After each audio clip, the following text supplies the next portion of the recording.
ਪਿਆਰੇ ਦਰਸ਼ਕੋ, ਸਤਿ ਸ਼੍ਰੀ ਅਕਾਲ। ਮੈਂ ਡਾਕਟਰ ਗਿੰਦਰ ਸਿੰਘ ਤੇ ਮੇਰੇ ਨਾਲ ਨੇ ਪ੍ਰੋਫੈਸਰ ਸਤਨਾਮ ਸਿੰਘ ਸੰਧੂ। ਅੱਜ ਵੀ ਗੱਲ ਕਰਾਂਗੇ ਭਾਰਤੀ ਕਾਵਿ ਸ਼ਾਸਤਰ ਤੇ ਭਾਰਤੀ ਕਾਵਿ ਸ਼ਾਸਤਰ ਦੇ ਕਿਸੇ ਹੋਰ ਸਿਧਾਂਤ ਬਾਰੇ, ਕਿਉਂਕਿ ਭਾਰਤੀ ਕਾਵਿ ਸ਼ਾਸਤਰ ਦੇ ਵਿੱਚ ਵੱਖ-ਵੱਖ ਆਚਾਰੀਆਂ ਦੇ, ਵੱਖ-ਵੱਖ ਵਿਦਵਾਨਾਂ ਦੇ ਸਿਧਾਂਤ ਦਿੱਤੇ ਹੋਏ ਆ ਤੇ ਅੱਜ ਆਪਾਂ ਕਿਸੇ ਹੋਰ ਸਿਧਾਂਤ ਬਾਰੇ ਆ ਜਿਹੜੀ ਗੱਲ ਕਰਾਂਗੇ ਤੇ ਚਰਚਾ ਕਰਾਂਗੇ ਪ੍ਰੋਫੈਸਰ ਸਤਨਾਮ ਸਿੰਘ ਸੰਧੂ। ਸਰ, ਤੁਹਾਡਾ ਸਵਾਗਤ ਹੈ ਜੀ। ਹਾਂ, ਧੰਨਵਾਦ ਡਾਕਟਰ ਗਿੰਦਰ ਸਿੰਘ। ਸਰ, ਭਾਰਤੀ ਕਾਵਿ ਸ਼ਾਸਤਰ ਦੇ ਵਿੱਚ ਜਿਵੇਂ ਆਪਾਂ ਲਗਾਤਾਰ ਸਿਧਾਂਤ ਬਾਰੇ ਗੱਲ ਕਰਦੇ ਆ ਰਹੇ ਹਾਂ ਜੀ, ਤੇ ਅੱਜ ਸਰ ਸਾਨੂੰ ਤੁਸੀਂ ਜਿਹੜਾ ਰੀਤੀ ਸਿਧਾਂਤ ਆ ਜੀ, ਇਸ ਬਾਰੇ ਦੱਸੋ। ਇਹ ਕਿਹਨਾਂ ਦਾ ਦਿੱਤਾ ਹੋਇਆ ਜੀ ਤੇ ਇਸ ਦੇ ਵਿੱਚ ਕੀ ਆ ਜੀ ਪ੍ਰਮੁੱਖ ਤੌਰ ਤੇ? ਡਾਕਟਰ ਗਿੰਦਰ ਸਿੰਘ, ਭਾਰਤੀ ਕਾਵਿ ਸ਼ਾਸਤਰ ਦੇ ਅਸੀਂ ਸਾਰੇ ਜਾਣਦੇ ਹਾਂ ਕਿ 6 ਸਿਧਾਂਤ ਹੈ ਜੀ। ਉਹਨਾਂ ਸਾਰੇ ਸਿਧਾਂਤਾਂ ਦਾ ਆਪਣੀ ਆਪਣੀ ਕਿਸਮ ਦਾ ਮਹੱਤਵ ਹੈ ਤੇ ਉਹਨਾਂ 6 ਸਿਧਾਂਤਾਂ ਵਿੱਚੋਂ ਇੱਕ ਸਿਧਾਂਤ ਨੂੰ ਅਸੀਂ ਰੀਤੀ ਸਿਧਾਂਤ ਆਖਦੇ ਹਾਂ ਜੀ। ਰੀਤੀ ਸਿਧਾਂਤ ਹੈ ਜਿਹੜਾ, ਇਹ ਬੁਨਿਆਦੀ ਤੌਰ ਤੇ ਜਿਹੜਾ ਇਹਦਾ ਪਹਿਲਾਂ ਸ਼ਾਬਦਿਕ ਅਰਥ ਅਸੀਂ ਸਮਝ ਲਈਏ। ਇਹ ਸ਼ਬਦ ਰੀਤ ਤੋਂ ਬਣਿਆ ਹੋਇਆ ਹੈ ਜੀ। ਇਹ ਕਈ ਵਾਰੀ ਅਸੀਂ ਸ਼ਬਦ ਨੂੰ ਸਿਧਾਂਤਕ ਸ਼ਬਦ ਜਦੋਂ ਬਣਾ ਲੈਂਦੇ ਆ ਤਾਂ ਵਿਦਿਆਰਥੀ ਕੋਸ਼ਿਸ਼ ਕਰਦੇ ਆ ਕਿ ਸ਼ਾਇਦ ਰੱਟਾ ਲਾ ਕੇ ਸਮਝ ਆਊਗਾ। ਇਹ ਬਹੁਤ ਹੀ ਸਹਿਜ ਤੇ ਆਮ ਤੌਰ ਤੇ ਮਾਲਵੇ ਦੇ ਇਲਾਕਿਆਂ ਵਿੱਚ ਵਰਤਿਆ ਜਾਣ ਵਾਲਾ ਸਧਾਰਨ ਸ਼ਬਦ ਹੈ ਜੀ। ਜਦੋਂ ਅਸੀਂ ਕਹਿੰਦੇ ਆ ਕਿ ਸਾਡੇ ਪਰਿਵਾਰ ਦੀ ਇਹ ਰੀਤ ਨਹੀਂ, ਅਸੀਂ ਰੀਤੀ ਰਿਵਾਜ ਨਿਭਾ ਰਹੇ ਹਾਂ, ਸਾਡੀਆਂ ਰਹੁ ਰੀਤਾਂ ਇਸ ਕਿਸਮ ਦੀਆਂ, ਇਹ ਉਸੇ ਸ਼ਬਦ ਨੂੰ ਹੀ ਸਿਧਾਂਤਕ ਬਣਾ ਕੇ ਆਚਾਰੀਆ ਵਾਮਨ ਨੇ ਆਪਣਾ ਜਿਹੜਾ ਗ੍ਰੰਥ ਹੈ ਉਹਨਾਂ ਦਾ ਕਾਵਿਆ ਅਲੰਕਾਰ ਸੂਤਰ ਵ੍ਰਿਤੀ ਉਸ ਦੇ ਵਿੱਚ 9ਵੀਂ ਸਦੀ ਦੇ ਵਿੱਚ ਪੇਸ਼ ਕੀਤਾ ਹੈ। ਉਹਨਾਂ ਨੇ ਬੁਨਿਆਦੀ ਤੌਰ ਤੇ ਜਿਹੜਾ ਰੀਤ ਰੀਤੀ ਨੂੰ ਇਸ ਸ਼ਬਦ ਜਾਂ ਇਸ ਸਰੂਪ ਦੇ ਵਿੱਚ, ਇਸ ਅਰਥ ਦੇ ਵਿੱਚ ਲਿਆ ਹੈ ਕਿ ਹਰ ਇਲਾਕੇ ਦੀ, ਹਰ ਇੱਕ ਖਿੱਤੇ ਦੀ ਆਪਣੀ ਆਪਣੀ ਕਿਸਮ ਦੀ ਪਹਿਚਾਣ ਹੁੰਦੀ ਹੈ, ਆਪਣੀ ਆਪਣੀ ਕਿਸਮ ਦੀਆਂ ਰਹੁ ਰੀਤਾਂ ਹੁੰਦੀਆਂ। ਜੇ ਅਸੀਂ ਅੱਜ ਦੇ ਪੰਜਾਬ ਦੀ ਗੱਲ ਕਰੀਏ ਤਾਂ ਅੱਜ ਪੰਜਾਬ ਦੇ ਵਿੱਚ 3 ਹਿੱਸੇ ਪ੍ਰਮੁੱਖ ਤੌਰ ਤੇ ਮੰਨੇ ਜਾਂਦੇ ਹੈ: ਮਾਝਾ, ਮਾਲਵਾ ਤੇ ਦੁਆਬਾ। ਇਹਨਾਂ 3 ਹਿੱਸਿਆਂ ਦੀਆਂ ਵਿਆਹ ਦੀਆਂ, ਜਨਮ ਦੀਆਂ ਜਾਂ ਹੋਰ ਸੰਸਕਾਰਾਂ ਦੀਆਂ ਆਪਣੀ ਆਪਣੀ ਕਿਸਮ ਦੀਆਂ ਰੀਤਾਂ। ਇਸੇ ਪ੍ਰਕਾਰ ਹੀ 9ਵੀਂ ਸਦੀ ਦੇ ਵਿੱਚ ਜਦੋਂ ਵਾਮਨ ਇਹ ਸਿਧਾਂਤ ਦੇ ਰਹੇ ਸੀ ਤਾਂ ਉਹਨਾਂ ਨੇ ਵੀ ਵੱਖ-ਵੱਖ ਇਲਾਕਿਆਂ ਦੇ ਵਿੱਚੋਂ ਆਏ ਹੋਏ ਸਾਹਿਤਕਾਰ, ਉਹਨਾਂ ਦੀ ਪਿੱਠ ਭੂਮੀ ਵਿੱਚ ਪਈਆਂ ਹੋਈਆਂ ਰੀਤਾਂ ਨੂੰ ਆਧਾਰ ਬਣਾ ਕੇ ਉਹਨਾਂ ਨੇ ਇਸ ਨੂੰ 3 ਹਿੱਸਿਆਂ ਦੇ ਵਿੱਚ ਵੰਡਿਆ ਤੇ 3 ਹਿੱਸਿਆਂ ਦੇ ਵਿੱਚ ਵੰਡ ਕੇ ਉਹਨਾਂ ਨੇ ਕਿਹਾ ਕਿ ਜਿਹੜੇ 3 ਇਲਾਕੇ ਹੈ, ਇਹ ਇਲਾਕਿਆਂ ਦੇ ਨਾਂ ਤੇ ਉਹਨਾਂ ਨੇ ਰੀਤੀ ਸਿਧਾਂਤ ਦੇ 3 ਪੱਖਾਂ ਨੂੰ ਦੱਸਿਆ। ਉਹਦੇ ਵਿੱਚ ਉਹਨਾਂ ਨੇ ਇੱਕ ਨੂੰ ਵਿਦਰਭੀ, ਦੂਸਰੀ ਨੂੰ ਗੌੜੀ ਅਤੇ ਤੀਸਰੀ ਨੂੰ ਪੰਚਾਲੀ ਕਿਹਾ। ਜਿਵੇਂ ਅੱਜ ਕੱਲ ਤੁਹਾਨੂੰ ਜੇ ਕੋਈ ਵਿਅਕਤੀ ਇਹ ਸਵਾਲ ਕਰੇ ਕਿ ਪੰਜਾਬ ਦੇ ਅਜੋਕੇ ਸਾਹਿਤ ਬਾਰੇ ਇਹਦੇ ਵਿੱਚ ਕਿਸ ਕਿਸ ਕਿਸਮ ਦੀਆਂ ਰਹੁ ਰੀਤਾਂ ਪੇਸ਼ ਹੋਈਆਂ ਮਿਲਦੀਆਂ, ਉਹਦੇ ਬਾਰੇ ਜਾਣਕਾਰੀ ਦਿਓ, ਤਾਂ ਕੋਈ ਵੀ ਜਿਹੜਾ ਅੱਜ ਦਾ ਵਰਤਮਾਨ ਪੰਜਾਬ ਦਾ ਵਿਦਵਾਨ ਹੈ, ਆਲੋਚਕ ਹੈ, ਉਹ ਇਹੀ ਕਹੂਗਾ ਕਿ ਮਾਲਵੇ ਦੀਆਂ ਰਹੁ ਰੀਤਾਂ, ਮਾਝੇ ਦੀਆਂ ਰਹੁ ਰੀਤਾਂ ਤੇ ਦੁਆਬੇ ਦੀਆਂ ਰਹੁ ਰੀਤਾਂ। ਇਸੇ ਪ੍ਰਕਾਰ ਹੀ ਬਿਲਕੁਲ ਇਹਦੇ ਨਾਲ ਮਿਲਦੇ ਜੁਲਦੇ ਸਰੂਪ ਦੇ ਵਿੱਚ ਹੀ ਵਾਮਨ ਹੋਣਾ ਨੇ ਆਪਣੀ ਇਸ ਪਰੰਪਰਾ ਨੂੰ ਲਿਆ ਹੈ। ਜਿਹੜੀ ਇਹ ਪਰੰਪਰਾ ਹੈ, ਇਹਨਾਂ ਨੂੰ ਅਸੀਂ ਇੱਕ ਇੱਕ ਕਰਕੇ ਵੀ ਅੱਗੇ ਸਮਝ ਸਕਦੇ ਹਾਂ ਜੀ। ਉਦਾਹਰਨ ਵਜੋਂ ਜਿਵੇਂ ਵਿਦਰਭ ਹੈ, ਉਹ ਇੱਕ ਇਲਾਕਾ ਸੀ। ਉਸ ਇਲਾਕੇ ਦੇ ਵਿੱਚ ਸ਼ਬਦ ਚੋਣ ਕਿਵੇਂ ਕੀਤੀ ਜਾਂਦੀ ਸੀ, ਸ਼ਬਦਾਂ ਦਾ ਨਿਭਾਅ ਕਿਵੇਂ ਕੀਤਾ ਜਾਂਦਾ ਸੀ, ਸ਼ਬਦਾਂ ਦਾ ਵਿਹਾਰ ਕਿਹੋ ਜਿਹਾ ਸੀ, ਸ਼ਬਦਾਂ ਦੀ ਅਰਥ ਸੰਰਚਨਾ ਕਿਹੋ ਜਿਹੀ ਸੀ, ਜਿਹੜੀ ਉਸ ਕਿਸਮ ਦੇ ਆਧਾਰ ਨੂੰ ਪ੍ਰਮੁੱਖ ਮੰਨ ਕੇ ਜਦੋਂ ਸਾਹਿਤ ਨੂੰ ਸਮਝਣ ਦੀ ਕੋਸ਼ਿਸ਼ ਕੀਤੀ ਜਾਂਦੀ ਸੀ ਤਾਂ ਉਹ ਸਾਹਿਤ ਦੇ ਵਿੱਚ ਪੇਸ਼ ਹੋਏ ਆਧਾਰ ਨੂੰ ਅਸੀਂ ਵਿਦਰਭ ਪ੍ਰਦੇਸ਼ ਦਾ ਸਾਹਿਤ ਜਾਂ ਵਿਦਰਭੀ ਰੀਤੀ ਦਾ ਸਾਹਿਤ ਕਹਿ ਸਕਦੇ ਹਾਂ। ਸਰ, ਤੁਹਾਡੀ ਗੱਲ ਦੇ ਵਿੱਚ ਇੱਕ ਮੈਂ ਰੋਕਣਾ ਚਾਹੂੰਗਾ ਜੀ। ਜਿਹੜਾ ਤੁਸੀਂ ਸਾਨੂੰ ਦੱਸਿਆ ਜੀ ਵਿਦਰਭੀ, ਪੰਚਾਲੀ ਤੇ ਗੌੜੀ, ਇਹ ਇਲਾਕਿਆਂ ਦੇ ਨਾਮ ਸੀ ਜਾਂ ਇਹਦੇ ਭੇਦ ਆ ਜੀ ਰੀਤੀ ਦੇ? ਦੇਖੋ, ਜਿਹੜੇ ਭੇਦ ਹੈ ਉਹ ਇਲਾਕਿਆਂ ਦੇ ਨਾਂ ਤੇ ਬਣਦੇ ਹੈ ਜੀ। ਭੇਦ ਕੀ ਹੁੰਦੇ ਹੈ ਕਿ ਅਸੀਂ ਕਿਸੇ ਚੀਜ਼ ਨੂੰ ਕਿੰਨੇ ਹਿੱਸਿਆਂ ਜਾਂ ਖੰਡਾਂ ਦੇ ਵਿੱਚ ਵੰਡ ਕੇ ਸਮਝ ਸਕਦੇ ਹਾਂ। ਉਸ ਨੂੰ ਅਸੀਂ ਉਸ ਕਾਵਿ ਦੇ ਪ੍ਰਗਟਾ ਮੁਹਾਵਰੇ ਦੇ ਭੇਦ ਕਹਿ ਸਕਦੇ ਹਾਂ ਜੀ। ਯਾਨੀ 3 ਭੇਦ ਹੈ। ਹਾਂ, 3 ਭੇਦ ਹੈ। ਜੇ ਇਹਦੀ ਮੈਂ ਤੁਹਾਨੂੰ ਉਦਾਹਰਨ ਦੇ ਕੇ ਦੱਸਾਂ ਤਾਂ ਗੱਲ ਹੋਰ ਸਪਸ਼ਟ ਹੋ ਜਾਂਦੀ ਹੈ। ਤਾਂ ਕਾਲੇ ਮੈਂਡੇ ਕੱਪੜੇ, ਕਾਲਾ ਮੈਂਡਾ ਵੇਸ, ਗੁਨਹੀ ਭਰਿਆ ਮੈਂ ਫਿਰਾਂ, ਲੋਕ ਕਹਿਣ ਦਰਵੇਸ।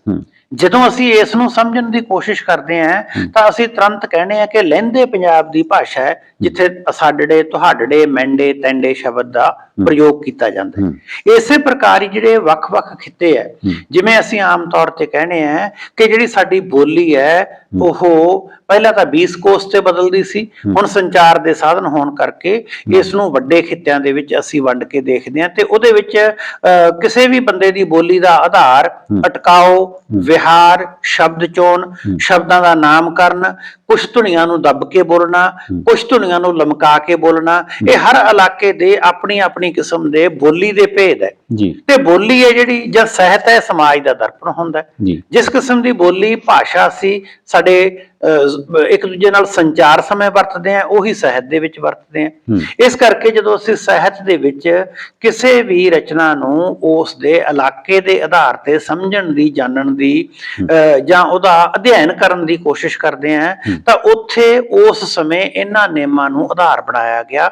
ਉਸ ਸਮੇਂ ਦੇ ਕਾਵਿ ਨੂੰ, ਉਸ ਸਮੇਂ ਦੇ ਸਾਹਿਤ ਨੂੰ ਇਹਨਾਂ ਤਿੰਨ ਪ੍ਰਮੁੱਖ ਕੋਟੀਆਂ ਦੇ ਵਿੱਚ ਰੱਖ ਕੇ ਦੇਖਣ ਦੀ ਕੋਸ਼ਿਸ਼ ਕੀਤੀ। ਜਿਹੜਾ ਵਿਦਰਭ ਪ੍ਰਦੇਸ਼ ਸੀ, ਉਸ ਇਲਾਕੇ ਦਾ ਸਾਹਿਤ ਸੀ ਜਿਹੜਾ ਉਹ ਕਿਸ ਕਿਸਮ ਦਾ ਸੀ। ਗੌੜ ਇਲਾਕੇ ਦਾ ਸਾਹਿਤ ਹੈ ਜਿਹੜਾ ਉਹ ਕਿਸ ਕਿਸਮ ਦਾ ਸੀ। ਪੰਚਾਲ ਇਲਾਕੇ ਦਾ ਸਾਹਿਤ ਹੈ ਜਿਹੜਾ ਉਹ ਕਿਸ ਕਿਸਮ ਦਾ ਸੀ। ਰਮਾਇਣ ਦੇ ਵਿੱਚ ਵੀ ਜ਼ਿਕਰ ਆਉਂਦਾ ਪੰਚਾਲ ਦਾ, ਜਾਂ ਪੰਚਾਲੀ ਕਿਹਾ ਜਾਂਦਾ ਹੈ। ਉਹ ਸਾਰੇ ਦੇ ਸਾਰੇ ਜਿਹੜੇ ਖਿੱਤੇ ਵਾਈਜ਼ ਪਹਿਰਾਵੇ ਦਾ, ਸੱਭਿਆਚਾਰ ਦਾ, ਰਹੁ ਰੀਤਾਂ ਦਾ ਜਿਸ ਪ੍ਰਕਾਰ ਆਧਾਰ ਬਦਲਦਾ ਹੈ, ਉਸੇ ਪ੍ਰਕਾਰ ਹੀ ਸਾਹਿਤ ਦੇ ਵਿੱਚ ਵੀ ਬਦਲਦਾ ਹੈ।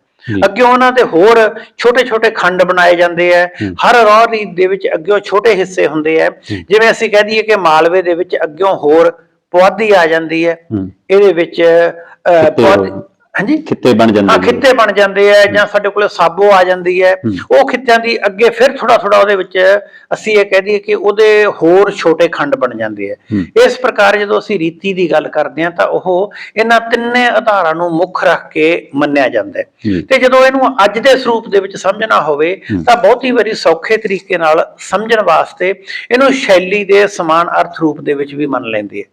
ਕਿਉਂਕਿ ਸ਼ੈਲੀ ਦੀ ਕਾਰਲਾਈਲ ਨੇ ਪਰਿਭਾਸ਼ਾ ਦਿੱਤੀ ਸੀ ਕਿ ਸਟਾਈਲ ਇਜ਼ ਅ ਮੈਨ, ਕਿ ਸ਼ੈਲੀ ਹੀ ਮਨੁੱਖ ਹੈ। ਉਸੇ ਪ੍ਰਕਾਰ ਹੀ ਜਿਹੜੀ ਰੀਤੀ ਹੈ ਇਹ ਕਿਸੇ ਵਿਅਕਤੀ ਦਾ ਪ੍ਰਗਟਾ ਮੁਹਾਵਰਾ ਹੈ, ਕਿਸੇ ਵਿਅਕਤੀ ਦੀ ਗੱਲ ਕਹਿਣ ਦੀ ਸਮਰੱਥਾ ਹੈ, ਕਿਸੇ ਵਿਅਕਤੀ ਦੀ ਸ਼ਬਦ ਚੋਣ ਦਾ ਜਰੀਆ ਹੈ, ਕਿਸੇ ਵਿਅਕਤੀ ਦੇ ਸ਼ਬਦਾਂ ਨੂੰ ਅਰਥ ਦੇਣ ਦੀ ਸਮਰੱਥਾ ਨੂੰ ਹੀ ਅਸੀਂ ਰੀਤੀ ਆਖਦੇ ਹਾਂ। ਇਸ ਕਰਕੇ ਜਿਹੜੀ ਰੀਤੀ ਹੈ ਇਸ ਨੂੰ ਵਾਮਨ ਨੇ ਇਹ ਕਿਹਾ ਕਿ ਇਹ ਕਾਵਿ ਦੀ ਆਤਮਾ ਹੈ। ਕਿਉਂਕਿ ਉਹ ਕਹਿੰਦੇ ਰੀਤੀ ਹੈ ਜਿਹੜੀ ਇਹ ਸ਼ਬਦ ਆਧਾਰਿਤ ਹੁੰਦੀ ਹੈ। ਇਸ ਕਰਕੇ ਜਿਹੜਾ ਅਲੰਕਾਰ ਸੰਪਰਦਾਇ ਹੈ, ਰਸ ਸੰਪਰਦਾਇ ਹੈ ਜਾਂ ਧਵਨੀ ਸੰਪਰਦਾਇ ਹੈ, ਉਹ ਤਿੰਨੋਂ ਸੰਪਰਦਾਇ ਵੀ ਸ਼ਬਦ ਨੂੰ ਆਧਾਰ ਬਣਾ ਕੇ, ਸ਼ਬਦ ਦੇ ਵਿਹਾਰ ਨੂੰ ਆਧਾਰ ਬਣਾ ਕੇ, ਸ਼ਬਦ ਤੇ ਅਰਥ ਨੂੰ ਵਿਹਾਰ ਬਣਾ ਕੇ ਸਮਝੀਆਂ ਜਾਂਦੀਆਂ। ਇਸ ਕਰਕੇ ਉਹਨਾਂ ਤਿੰਨਾਂ ਦੇ ਅੰਤਰਗਤ ਕਿਤੇ ਨਾ ਕਿਤੇ ਅਰਥ ਸਪਸ਼ਟ ਕਰਨ ਲਈ ਰੀਤੀ ਸਿਧਾਂਤ ਪਿਆ ਹੁੰਦਾ ਹੈ। ਇਸ ਕਰਕੇ ਉਹ ਕਹਿੰਦੇ ਕਿਸੇ ਵੀ ਸਾਹਿਤ ਦੀ ਮੂਲ ਜਿੰਦ ਜਾਨ ਰੀਤੀ ਹੁੰਦੀ ਹੈ। ਇਸ ਕਰਕੇ ਰੀਤੀ ਨੂੰ ਕਾਵਿ ਦੀ ਆਤਮਾ ਜਾਂ ਪ੍ਰਮੁੱਖ ਆਧਾਰ ਮੰਨਿਆ ਜਾਣਾ ਚਾਹੀਦਾ ਹੈ। ਇਹ ਸਾਰੇ ਆਚਾਰੀਆ ਜਿਵੇਂ ਤੁਸੀਂ ਜਾਣਦੇ ਹੋ ਕਿ ਹਰ ਆਚਾਰੀਆ, ਵਿਦਵਾਨ ਜਾਂ ਆਲੋਚਕ ਆਪਣੇ ਸਿਧਾਂਤ ਨੂੰ ਸਭ ਤੋਂ ਪ੍ਰਮੁੱਖ ਦਿਖਾਉਣ ਦੇ ਲਈ, ਪ੍ਰਮੁੱਖ ਮੰਨਣ ਦੇ ਲਈ ਉਹ ਕਹਿੰਦਾ ਕਿ ਮੇਰਾ ਸਿਧਾਂਤ ਕੇਂਦਰੀ ਹੈ ਤੇ ਬਾਕੀ ਉਹਦੇ ਗੌਣ ਰੂਪ ਦੇ ਵਿੱਚ ਆਏ ਹੋਏ ਹੈ। ਇਸੇ ਤਰੀਕੇ ਨਾਲ ਜਿਹੜਾ ਰੀਤੀ ਸਿਧਾਂਤ ਦਾ ਕਰਤਾ ਵਾਮਨ ਹੈ, ਆਪਣੀ ਰਚਨਾ ਉਹ ਕਾਵਿ ਅਲੰਕਾਰ ਸੂਤਰ ਬ੍ਰਿਹੀ ਦੇ ਵਿੱਚ ਇਸ ਗੱਲ ਦਾ ਜ਼ਿਕਰ ਕਰਦਾ ਹੈ ਕਿ ਰੀਤੀ ਹੈ ਜਿਹੜੀ ਇਸ ਦੇ ਤਿੰਨ ਕਿਸਮ ਦੇ ਭੇਦ ਹੁੰਦੇ ਆ ਤੇ ਇਸ ਨੂੰ ਕਾਵਿ ਦੀ ਆਤਮਾ ਮੰਨਣਾ ਚਾਹੀਦਾ ਜੀ। ਸਰ ਜਿਹੜੇ ਤਿੰਨ ਇਸ ਦੇ ਭੇਦ ਆ ਜੀ, ਉਹਨਾਂ ਦੇ ਬਾਰੇ ਇੱਕ ਇੱਕ ਕਰਕੇ ਸਾਨੂੰ ਜਾਣਕਾਰੀ ਦਿਓ ਜੀ। ਤੇ ਸਭ ਤੋਂ ਪਹਿਲਾਂ ਵਿਦਰਭੀ ਬਾਰੇ ਦੱਸੋ। ਜਿਹੜੀ ਵਿਦਰਭੀ ਬਾਰੇ ਆਪਾਂ ਜਿਸ ਤਰੀਕੇ ਨਾਲ ਗੱਲ ਕੀਤੀ ਹੈ ਕਿ ਵਿਦਰਭੀ ਵਿਦਰਭ ਪ੍ਰਦੇਸ਼ ਦੇ ਸਾਹਿਤ ਨੂੰ ਅਸੀਂ ਆਖਦੇ ਹਾਂ ਜੀ। ਇਸ ਤੋਂ ਬਾਅਦ ਜਿਹੜੇ ਤਿੰਨਾਂ ਦੀ ਆਪਾਂ ਜਿਵੇਂ ਵਿਆਖਿਆ ਕਰੀ ਹੈ, ਗੌੜ ਪ੍ਰਦੇਸ਼ ਦੀ ਨੂੰ ਗੌੜੀ ਆਖਦੇ ਆ, ਪੰਚਾਲ ਪ੍ਰਦੇਸ਼ ਦੀ ਨੂੰ ਪੰਚਾਲੀ ਆਖਦੇ ਆ। ਅੱਗਿਓਂ ਜਿਹੜੀ ਇਹਨਾਂ ਦੀ ਸਾਹਿਤ ਦੇ ਵਿੱਚ ਇਹਦੇ ਪ੍ਰਮੁੱਖ ਗੁਣ ਬਣਦੇ ਆ, ਅਸੀਂ ਉਹਨਾਂ ਨੂੰ ਪ੍ਰਗਟਾ ਦੇ ਆਧਾਰ ਤੇ ਅਲੱਗ-ਅਲੱਗ ਕਰਕੇ ਦੇਖ ਸਕਦੇ ਹਾਂ। ਜਿਹੜੇ ਤਿੰਨ ਗੁਣ ਪ੍ਰਮੁੱਖ ਬਣਦੇ ਆ ਉਹਨਾਂ ਦੇ ਵਿੱਚ ਅਸੀਂ ਆਮ ਤੌਰ ਤੇ ਲੈ ਕੇ ਚੱਲਦੇ ਹਾਂ ਮਧੁਰਤਾ ਸਾਹਿਤ ਦਾ ਗੁਣ, ਓਜ ਗੁਣ ਤੇ ਪ੍ਰਸਾਦ ਗੁਣ। ਇਹਨਾਂ ਤਿੰਨਾਂ ਨੂੰ ਆਧਾਰ ਬਣਾ ਕੇ ਅਸੀਂ ਅੱਗੇ ਇਹਨਾਂ ਤੇ ਜਦੋਂ ਕਾਵਿ ਦੀ ਵਿਆਖਿਆ ਕਰਨੀ ਹੈ, ਕਾਵਿ ਨੂੰ ਸਮਝਣਾ ਹੈ, ਇਹਨਾਂ ਦੇ ਆਧਾਰ ਤੇ ਇਹਨਾਂ ਨੂੰ ਅੱਗੇ ਅਸੀਂ ਪਹਿਚਾਨ ਸਕਦੇ ਹਾਂ, ਦੇਖ ਸਕਦੇ ਹਾਂ। ਤੇ ਮਧੁਰਤਾ ਕੀ ਹੈ ਸਰ ਫਿਰ ਇਹਦੇ ਵਿੱਚ? ਮਧੁਰਤਾ ਜਿਸ ਤਰੀਕੇ ਨਾਲ ਆਪਾਂ ਸ਼ਬਦ, ਪਹਿਲਾਂ ਮੈਂ ਤੁਹਾਨੂੰ ਦੱਸਿਆ ਸੀ ਕਿ ਸਭ ਤੋਂ ਪਹਿਲਾਂ ਉਹ ਸ਼ਬਦ ਦੇ ਅਰਥ ਨੂੰ ਸਮਝੋ। ਜਦੋਂ ਕੋਈ ਵਿਅਕਤੀ ਬੋਲਦਾ ਹੈ, ਗਾਉਂਦਾ ਹੈ ਤਾਂ ਅਸੀਂ ਆਮ ਤੌਰ ਤੇ ਕਹਿੰਦੇ ਹਾਂ ਕਿ ਇਹਦੀ ਆਵਾਜ਼ ਬਹੁਤ ਮਧੁਰ ਹੈ, ਸੁਰੀਲੀ ਹੈ, ਕੰਨਾਂ ਨੂੰ ਚੰਗੀ ਲੱਗਦੀ ਹੈ, ਰਸ ਭਿੰਨੀ ਹੈ। ਇਸ ਕਰਕੇ ਮਧੁਰਤਾ ਜਿਸ ਤਰੀਕੇ ਨਾਲ ਆਮ ਸ਼ਬਦ ਦਾ ਹੀ ਇਹਦਾ ਅਰਥ ਹੈ ਕਿ ਜੋ ਸ਼ਬਦ ਦਾ ਅਰਥ, ਸ਼ਬਦ ਦੀ ਟੋਨ ਤੁਹਾਡੇ ਕੰਨਾਂ ਨੂੰ ਸਕੂਨ ਦੇਵੇ, ਤੁਹਾਡੇ ਕੰਨਾਂ ਦੇ ਵਿੱਚ ਰਸ ਭਿੰਨੀ ਬਣ ਜਾਵੇ, ਤੁਹਾਡੇ ਮਨ ਨੂੰ ਆਨੰਦਿਤ ਕਰ ਦੇਵੇ, ਉਸ ਕਿਸਮ ਦੀ ਮਧੁਰ ਆਵਾਜ਼ ਨੂੰ ਜਿਹੜੇ ਸ਼ਬਦ ਚੋਣ ਰਾਹੀਂ ਕੋਈ ਵਿਅਕਤੀ ਕਿਸੇ ਰਚਨਾ ਦੇ ਵਿੱਚ ਲੈ ਕੇ ਆਉਂਦਾ ਹੈ, ਉਸ ਨੂੰ ਅਸੀਂ ਰੀਤੀ ਦਾ ਜਾਂ ਸ਼ੈਲੀ ਦਾ ਮਧੁਰਤਾ ਵਾਲਾ ਗੁਣ ਆਖ ਸਕਦੇ ਹਾਂ। ਜੀ। ਜਿਸ ਤਰੀਕੇ ਨਾਲ ਇਹਦੇ ਵਿੱਚ ਪ੍ਰਮੁੱਖ ਗੱਲ ਕੀ ਹੁੰਦੀ ਹੈ ਕਿ ਸ਼ਬਦਾਂ ਦੀ ਸਹਿਜ ਚੋਣ ਕੀਤੀ ਜਾਂਦੀ ਹੈ। ਸ਼ਬਦ ਕਿਤੇ ਅਟਕਦੇ ਨਹੀਂ, ਸਹਿਜ ਵਰਣਾਤਮਕ ਸ਼ਬਦ ਲਏ ਜਾਂਦੇ ਹੈ, ਜਿਹਦੇ ਵਿੱਚ ਕਿਤੇ ਤੁਹਾਨੂੰ ਅਟਕਾਓ, ਠਹਿਰਾਓ, ਦੁਅਰਥੀਪਨ ਇਹੋ ਜਿਹੀਆਂ ਚੀਜ਼ਾਂ ਦੇਖਣ ਨੂੰ ਨਹੀਂ ਮਿਲਦੀਆਂ।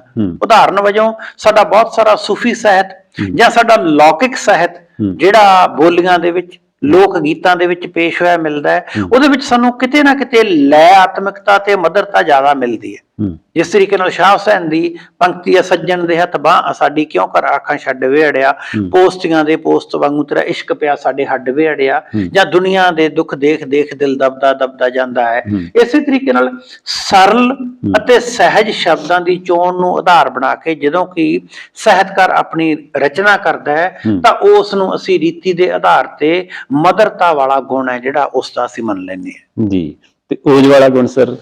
ਓਜ ਦੇ ਵਿੱਚ ਪ੍ਰਮੁੱਖ ਤੌਰ ਤੇ ਇਹ ਮੰਨਿਆ ਜਾਂਦਾ ਹੈ ਕਿ ਜਿਹੜੀ ਸ਼ੈਲੀ ਦੋ ਕਿਸਮ ਦੂਜੇ ਪ੍ਰਕਾਰ ਦੇ ਵਿੱਚ ਅਸੀਂ ਲੈ ਕੇ ਜਾਈਏ ਤਾਂ ਓਜ ਦੇ ਵਿੱਚ ਅਸੀਂ ਥੋੜੇ ਵੀਰ ਭਾਵੀ ਸ਼ਬਦਾਂ ਨੂੰ ਆਧਾਰ ਬਣਾ ਕੇ ਚੱਲਦੇ ਹਾਂ।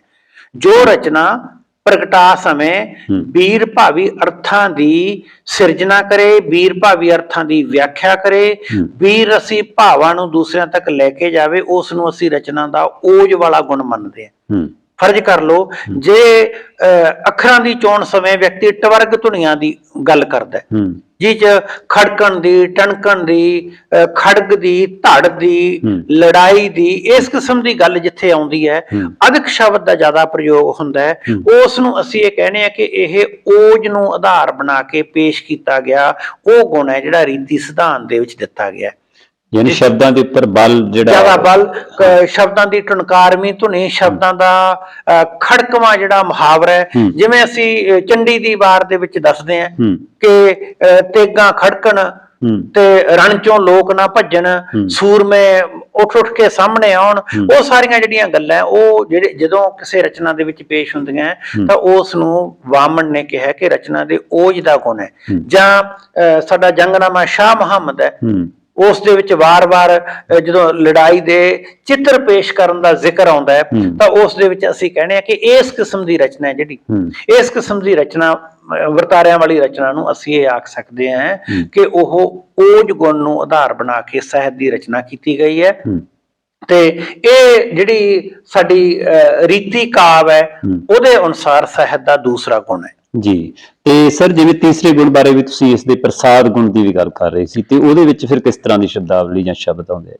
ਦੇਖੋ, ਪ੍ਰਸਾਦ ਦਾ ਬੁਨਿਆਦੀ ਤੌਰ ਤੇ ਅਰਥ ਇਹ ਹੈ ਕਿ ਕਿਸੇ ਵੀ ਦੂਸਰੇ ਵਿਅਕਤੀ ਨੂੰ ਆਸ਼ੀਰਵਾਦ ਦੇ ਰੂਪ ਦੇ ਵਿੱਚ ਕੁਝ ਦੇਣਾ ਜਿਹਦੇ ਨਾਲ ਉਸ ਨੂੰ ਪ੍ਰਸੰਨਤਾ ਹਾਸਲ ਹੋਵੇ, ਉਸ ਨੂੰ ਆਨੰਦ ਮਿਲੇ, ਉਸ ਨੂੰ ਅਸੀਂ ਕਹਿੰਦੇ ਆ ਜਿੱਦਾਂ ਸ਼ਬਦ ਅਸੀਂ ਵਰਤਦੇ ਹਾਂ ਗੁਰ ਪ੍ਰਸਾਦ, ਕਿ ਗੁਰੂ ਦੇ ਪ੍ਰਸਾਦ ਦੇ ਨਾਲ, ਹੁਕਮ ਦੇ ਨਾਲ, ਰਹਿਮਤ ਦੇ ਨਾਲ ਸਾਨੂੰ ਇਹ ਚੀਜ਼ ਪ੍ਰਾਪਤ ਹੋਈ ਹੈ। ਜਦੋਂ ਸਾਨੂੰ ਇਸ ਕਿਸਮ ਦੇ ਸ਼ਬਦ ਜੋ ਕਿਸੇ ਵਿਅਕਤੀ ਨੂੰ ਆਨੰਦ ਦੇਣ, ਉਸ ਵਿਅਕਤੀ ਨੂੰ ਉਹ ਮਧੁਰਤਾ ਪ੍ਰਦਾਨ ਕਰਨ, ਜਿਵੇਂ ਅਸੀਂ ਸ਼ਬਦ ਕਹਿੰਦੇ ਆ ਰਹਿ ਰਸ ਸਾਹਿਬ ਹੈ ਸਾਡੇ ਕੋਲ, ਪ੍ਰਥਮ ਉਹਦੇ ਵਿੱਚ ਜਿਹੜਾ ਵੀ ਰਹਿ ਰਸ ਜੀ ਰਹਾਓ, ਦੁੱਖ ਦਾਰੂ ਸੁਖ ਰੋਗ ਪਿਆ, ਜਾਂ ਸੁਖ ਤਾਂ ਮੈਂ ਨਾ ਹੋਈ, ਤੂੰ ਕਰਤਾ ਕਰ ਮੈਂ ਨਾਹੀ, ਬਲਿਹਾਰੀ ਕੁਦਰਤ ਵਸਿਆ, ਤੇਰਾ ਅੰਤ ਨਾ ਜਾਏ ਲਖਿਆ, ਇਸ ਕਿਸਮ ਦਾ ਸ਼ਬਦ ਹੈ ਜਿਹੜਾ, ਇਹ ਸ਼ਬਦ ਸੰਸਾਰ ਆਪ ਮੁਹਾਰੇ ਤੁਰਿਆ ਜਾਂਦਾ ਹੈ।